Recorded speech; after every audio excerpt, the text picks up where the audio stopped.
मिरु दुलाराय बर' फरायसा आफादनिफ्राय बावैसो जानानै थांनाय जे गान्धी जयन्तीजों लोगोसे बड'फा गेजेरारि सालायनाय मावथांखि बेनि दारै जोङो आन्डार 13 जे फुटबल बादायलायनाय बेयो 2 तारिखआव जादोंमोन आरो बेयो गाबोननिफ्राय जे 13 तारिख अक्ट'बर बेनिफ्राय बे मुसलपुर हायार सेकेन्डारि फिल्डआवनो जाफिनगोन बियो दा बेहाय जोंनिया दुलाराय बर' फरायसा आफादनिफ्राय जोङो बड'फानि जि सिमां बेखौ जोङो जाफुंसार होनांगौनि थाखाय जोङो बेखौ बे खेलखौ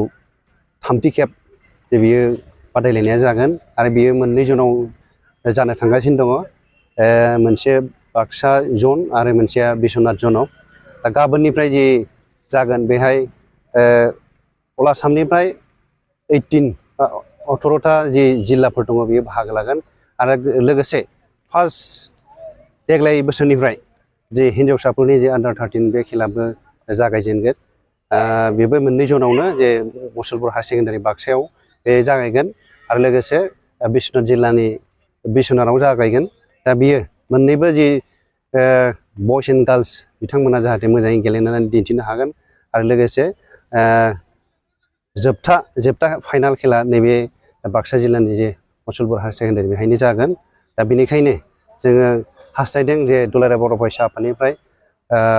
जिखिनि ओनसोलनि रायजो राजाफोर दङ बिथांमोना लैहोर लैहोर बाहागो लाफैयो जाहाथे नायफैयो आरो जोंनि बे खेलजों लोगोसे जोंनि बे आबहावाया जाहाथे मोजाङै आबुं जानो हायो आरो लोगोसे रायजो राजाफोरा मोजाङै जे परिबेसा जे जाहाथे मोजां फैयो आं बेखौनो हास्थायदों आरो लोगोसे बाक्सा जिल्लानिफ्राय जि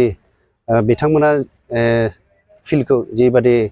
मेहेरगोनाङै बानायगासिनो दं आरो लोगोसे अखा हाबाय थानायनि थाखाय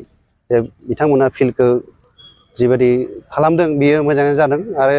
माने अखाफोर हायोबासो दिगदारा बे जागोन दा ओंखायनो गाबोननि जि जानो गोनां जे आन्डार 13 फुटबल बियो गाबोननिफ्राय जाफिनगोन दा जोङो दुलाराय बर' फरायसा आफादनिफ्राय गासिबो जे जिल्लाफोरखौ खावलायदों जाहाथे जे जायफोर 18टा टिमा पार्टिसिपेट खालामगोन बिथांमोना बाहागो लागोन।